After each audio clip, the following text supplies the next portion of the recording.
Everybody,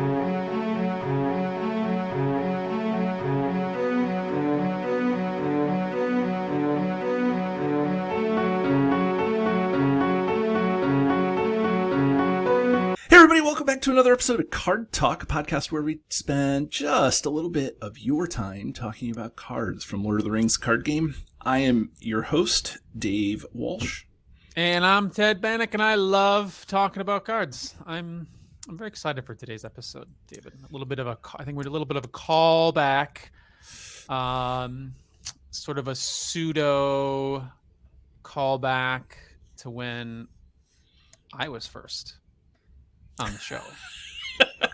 Maybe. So, yeah, there's a fire a brewing for some nostalgia here. Yeah, that there's like a flame ignited within me. Right. So I'm excited. Yeah. We're gonna have a great show. It's going to be a great show. But before we get into the card, let's just quickly talk about where everybody can consume the wonderful Card Talk stuff.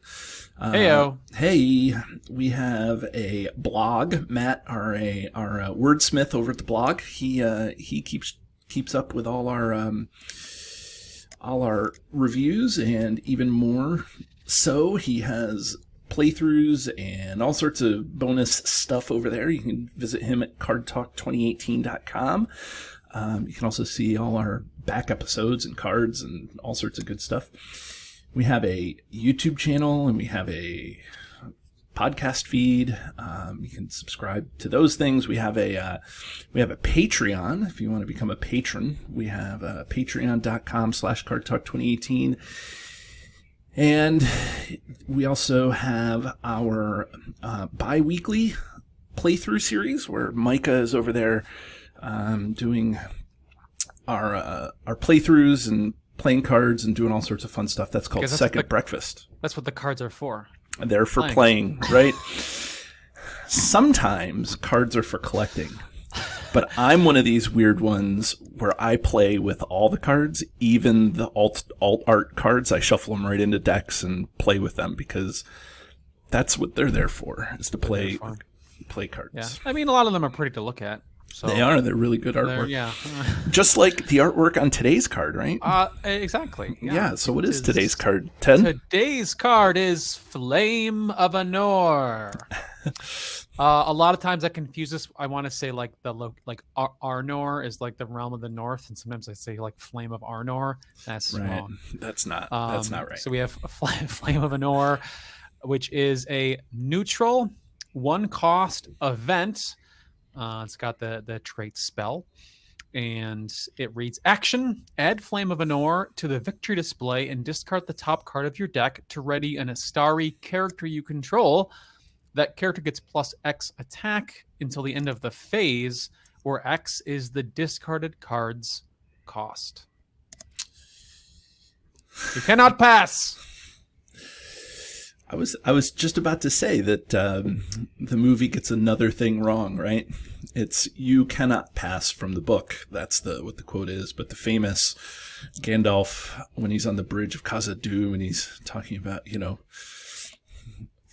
it's talking to the Balrog. He says, "You shall not." And as a teacher, I say that tongue in cheek often. It probably comes up at least 4 or 5 times a semester where I look at my students and I said, "You shall not." Mr. Walsh, is this test easy? Yeah. You shall not. At least, anyways. But that's not Flame of Anor. Ted, as the resident Istari expert, because I know that you were introduced to the show or introduced to being a host on the show by talking about Gandalf, but I think you also have like a Saruman deck that's pretty well loved by people who play it. And, I don't know, Radagast. I don't know how your Radagast skills are, but they're radical. Oh, I thought that they were radical and not ghastly. Okay. Not at all. Tell us about Flame of Anor, Ted. Hey, this is an Astari card, and I'll make a note too, it affects Astari characters, not just heroes. So you can use this card not only with the 3 Astari heroes, but we have Radagast, Saruman, and Gandalf that you just named. All 3 of those characters do have ally versions. including Gandalf, which has just multiple. And it's not as reliable if you only have that ally in your deck, but it's quite possible where you have an Astari hero like Radagast, and then you have other Astari allies in your deck, like Saruman or Gandalf. This card's great. Super thematic. We'll get to the art later on it, which is love, and the scene and the book stuff you already talked about there.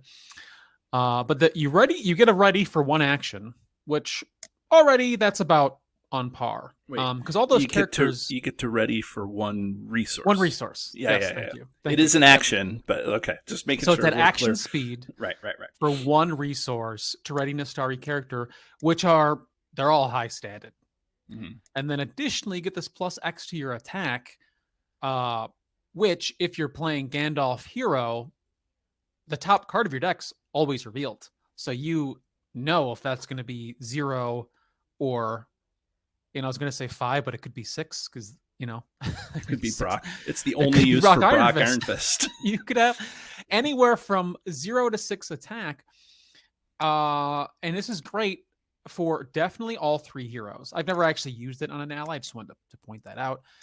Fantastic on Gandalf because he already gets to scry the top card of his deck all the time. I've used it in every deck that I've used it with the other heroes. And even if you're not playing Gandalf, if you're playing Radagast hero or Saruman hero, a card that works really well with this card is the Wizard Pipe. Right. Because who doesn't enjoy a smoke? Right. And so the Wizard Pipe is the pipe where you exhaust it and it takes a card from your hand and it switches the card that's on the top with the card in your hand. So that way you know what's coming up. Even if it's not Gandalf the card is showing, but with the Wizard Pipe you get to know what it is for the other 2 guys. Yeah, right. So if you have a high cost card in your hand and you got Saruman, who's already got 4 attack, you put a 3 cost card on your deck, then he's going to ready an attack for 7. Right. Pretty good. Seems all right. It seems okay. I will admit, though, so I really like to put in 2 copies of this deck when I'm running most Astari heroes. I don't put it in every deck that has one. I have Radagast decks that don't play this, but it's a fantastic card. And I will say the odd thing is, Radagast and Gandalf have a 3 defense each. They're pretty good defenders, and Saruman's got 2, and he's got some built-in readying as well with his abilities and things. But I've actually used this card probably an equal amount of times to ready Gandalf or ready Radagast just to defend an attack I did not expect to happen. Right. Yeah, I mean, then that's like the part of it that is I don't want to say underrated because the ready is important, but that's the part that is important to know when you're playing because you can quest with the card with the Istari character, and then if you have Flame of Anor for 1, you can then ready the character and either attack for a whole bunch as you suggested, or so Ted, you made a really good point there. I would not. This card would be infinitely worse if you weren't able to ready your Astari. You'd have to keep him up, and you'd have to, it would. Right. Yeah. And for 1, that makes it really good. Gandalf's staff gives you 1 resource, so you can use the staff to get the 1 resource to ready. Like, there's all sorts of, and then this, so there's all sorts of neat, tricks that you can do with Gandalf to get my maximum use here, but I almost think like Grant's back on the episode. Yeah, no, it's just my laundry. Katie, is that you in the background? And yeah, right. Alexa wants to weigh in on Flame of Anor. Okay. She thinks it's great too, by the way. Yeah. You're right though. It's like an underrated part of the card, just having the ready, and it's really interesting because having cards like that in your hand, it lets you. Someone might look at this and be like, "Oh yeah, I can ready boost my attack. That's great," but it lets you make plays that you bring up a really good point, and it lets you make plays that you otherwise might not make. So, for example, you're like, okay, we need extra willpower, so I'm going to send Gandalf questing, and if we happen to get, an enemy or something, like I have a ready in my hand. If I hang back a resource, I can afford. And if you didn't have that card at all, you'd have to be like, okay, am I sending Gandalf questing, or am I leaving him open for combat later? You just no longer have that option.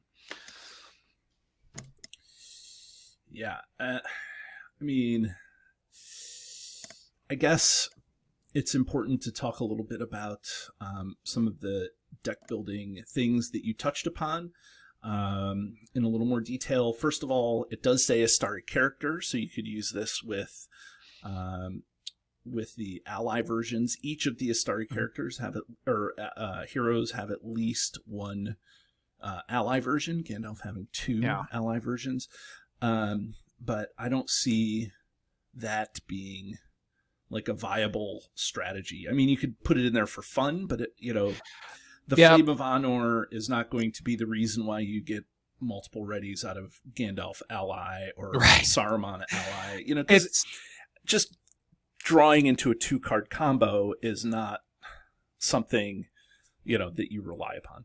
Right. You might for example, you might be running Radagast Hero, who he's got the lowest attack of all of them, right? He's only got a 2 attack. But you might also have the either ally Gandalf in your deck or Saruman, and both versions of Gandalf have a 4 attack, and Saruman he's got a 5, right? That's high. So you might have it in there knowing you can always use it with Radagast, but if you happen to have another turn where you have another Astari character, you could target them, which they have a better stat line for attacking at least. Yes. The only ally that makes sense a little bit to run with is if you were going to use the Radagast ally, because that doesn't get discarded at the end of the round. So the Radagast ally comes into play and stays out. But so again, you still need the 2-card combo. Yep. But at least the Radagast ally is staying in play as opposed to ally Gandalf and ally Saruman. Yeah. So, so that's something to keep in mind. And there was something other. Oh, the other thing is the fact that this is neutral just really helps out the whole deck building. So I bring up the fact that it's neutral because when we talk about, building with contracts or building specialty decks, like this fits, as long as you have that Astari, this fits into those decks, whether you're using Saruman and building a Doom deck, or a Radagast and a Creatures deck, or a Grey Wanderer Gandalf deck. Like it fits, it fits into all of those decks, no matter what. So it's an event for Council of the Wise. Right. Yeah, right. Get your resource back. Just saying, lower your threat, maybe. Yeah. So, I mean, there's really no downside to this. To put it into a deck, it's cheap. I think it's really cheap, and I think that, the only reason why you wouldn't put it into a deck, I think, is if A, you build your deck with enough readying that you don't need this card to ready, and B, if you're building it with enough attack that you don't need, because the Astari do have a ton of attack in general, right? So you're not, typically, when you build a deck around Gandalf, like that deck, whether it's a dwarf mining deck or whether it's a, Grey Wanderer Gandalf, like it's built on Gandalf readying anyways, right? And it's usually built on him being able to kill things whether this comes out or not. So it's possible that this becomes a win more card as opposed to a win card. But I can see it helping out in some of the scenarios where you have to beat a hill troll, or you have to beat the Elfast guard, or, like the city guard in the city of Elfast, like where you need something to be able to kill something big right now. Yeah. And I will play this blind too. Like I said, there's ways to manipulate the top card of your deck. Mm-hmm. So we mentioned Wizard Pipe. I'll also mention the Amladra Stargazer. the Spirit ally that lets you rearrange the top 5. You also have a more expensive option of Gildor and Glorian, the ally, who also lets you scry the top card of your deck and rearrange some cards. But plenty of times I've played this blind where I'm just like, okay, most of my cards in my deck cost 2, so odds are pretty good I'm gonna flip over and get +1 or 2 attack, and that's all that I need, and I'll take that risk sometimes. Right. And it doesn't always pan out, but still being able to ready the hero, I put some more damage on the enemy at least, even if I don't kill it. But you're right, it can absolutely help take out big allies, or excuse me, big enemies. Just crossing wires today. Alexa's in your brain, huh? Yeah. I think the only other thing, Ted, that makes sense to talk about is that this is, and you touched on it because you're the card wizard extraordinaire. No pun intended with the card, but it is an action. It's not confined to a particular action window. So if you quested and then a card comes out and makes an immediate attack, you can use Flame of Anor to ready the Istari in the questing phase. Because it's not limited to a combat action, you can do that. Or the other thing is you could play this at the beginning of after you do archery, at the beginning of the combat phase. Everybody's ready, you discard your card, and then you can kind of see exactly how much attack. You don't have to do it right when the Istari is going to attack. There's a lot of different places that you could do it that makes some sense, because again, it is a ready, so keep that in mind when you're playing the card. Yeah,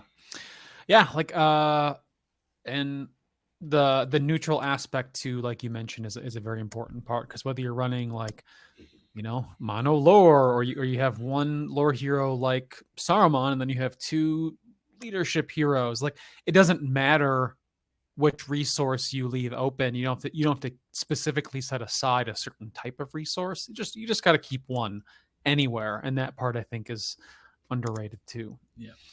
So, so that's why it's got to be meant for Gandalf, right? Because if this is on, in your hand, Gandalf has no. Naturally, Gandalf is doesn't have a sphere associated with him, so you can play this with Gandalf. So straight out of your hand. Right.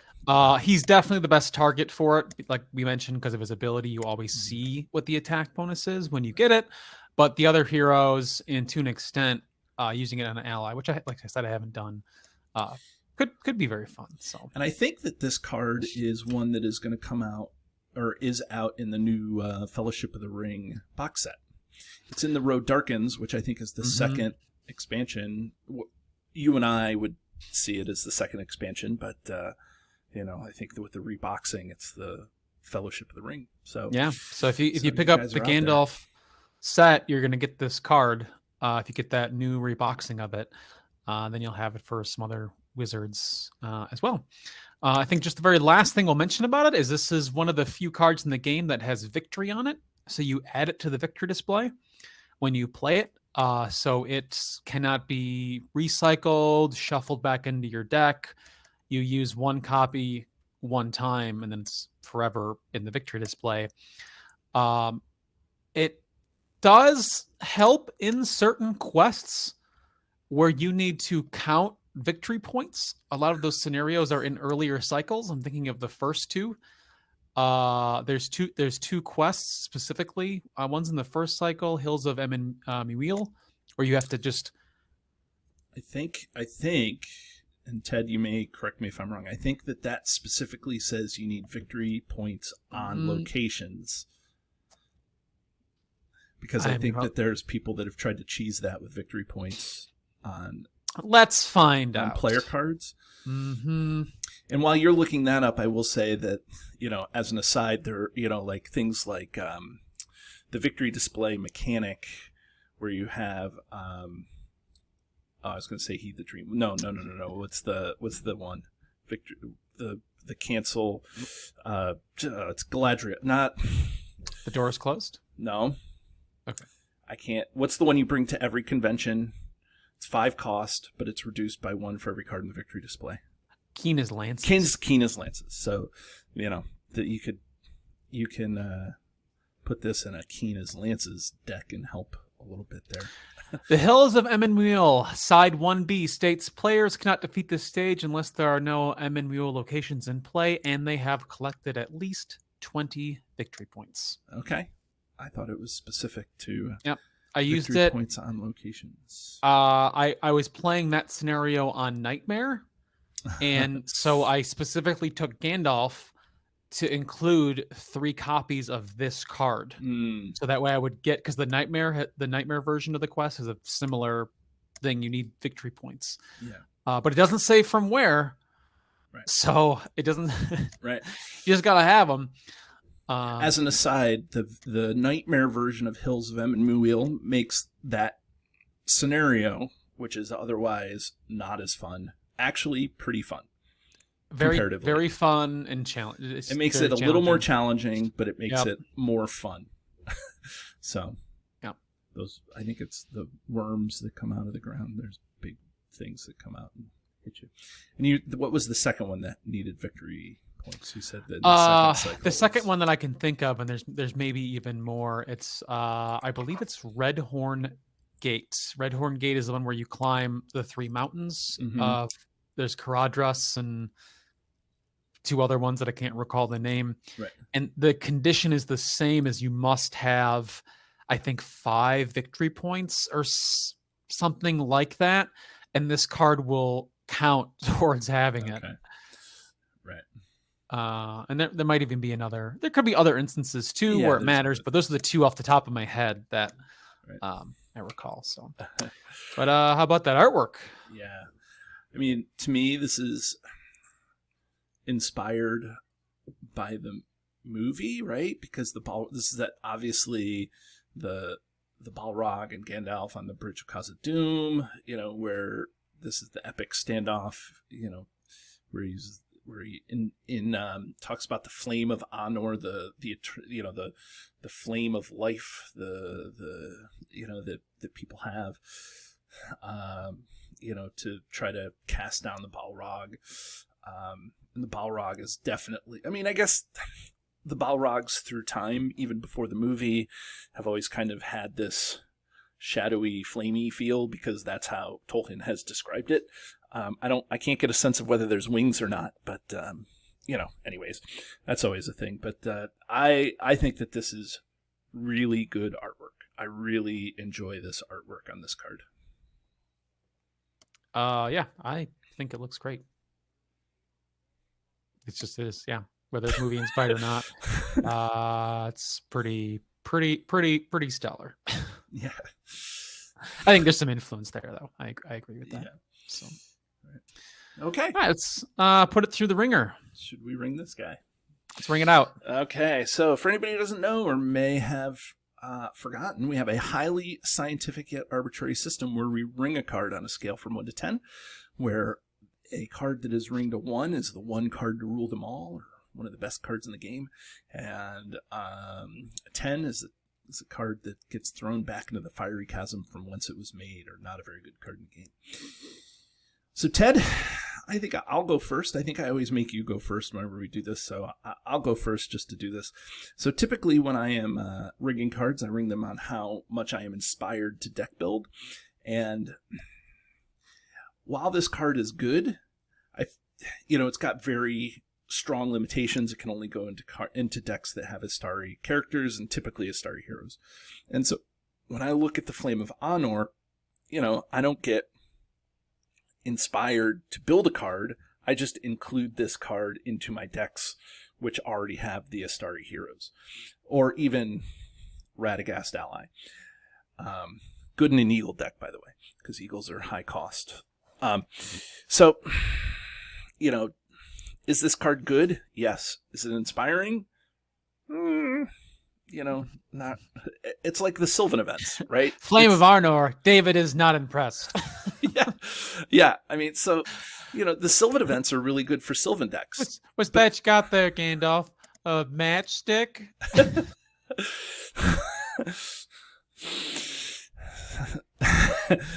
So I'm going to give this card a 6. A sixer. Yeah. So go ahead, Ted. What do you think? Sixer. Well, I'm going to give it a 3 because it's for all the reasons we talked about. It's neutral. It readies an Astari, probably going to be a hero, and those characters are typically high statted. And then you get that attack boost, which even though is random, a couple ways to set it up, especially with Hero Gandalf. And the readying is versatility. Sometimes you just need an action. And I've used it, like I said, plenty of times, not even caring what the attack boost is going to be. And so it's part of the, like, when I look at like what I'm trying to accomplish, what I need the deck to do, Astari characters, just they come with this whole kit full of cards. And this is one of those cards that you can include when you're playing with one of those 3 heroes. I think it's a pretty strong card that I usually include. Typically 2 is the way I go, but I've done anywhere from 1 to 3. Well, and 0 to 3. So, are you saying that this card is part of the Marvel Champions version of LOTR, where you take all the cards that go with Gandalf and you shuffle them into a deck, you shuffle the deck together, and you call it a day? Kinda, yeah. You pull out, and you're like, okay, I get the pipe and the staff and Shadowfax, and right. It's one of those cards. Right. Definitely, this is probably of all those cards, this is probably towards the bottom of like ones that could potentially be cut compared to the others, but still fantastic. Right. Okay, well, everybody, there you go. That is our review of Flame of Anor, and feel free to disagree with Ted and agree with me down there in the comments. And you know what, everybody? Have a great day. Do you love the content? Here's what you can do to stay connected. Become a patron. The money collected through Patreon goes into keeping the lights on here at the podcast. We love our patrons, and you can join at many different levels. Visit patreon.com/cardtalk2018. You can subscribe to us, whether you're watching our YouTube channel or you're listening to us in your favorite podcatcher. Hit the subscribe button to get notifications of all our new episodes. Didn't know we were an audio podcast? Find us by searching Card Talk to get access to our 120 plus regular episodes. Didn't know we were a video channel? Find us by searching Card Talk LOTR LCG on YouTube, and there you can find not only our regular episodes, but you can find our bonus playthroughs and other content related to the game. Want to get a hold of Ted, Grant, or myself? Feel free to email the podcast at cardtalk2018@gmail.com.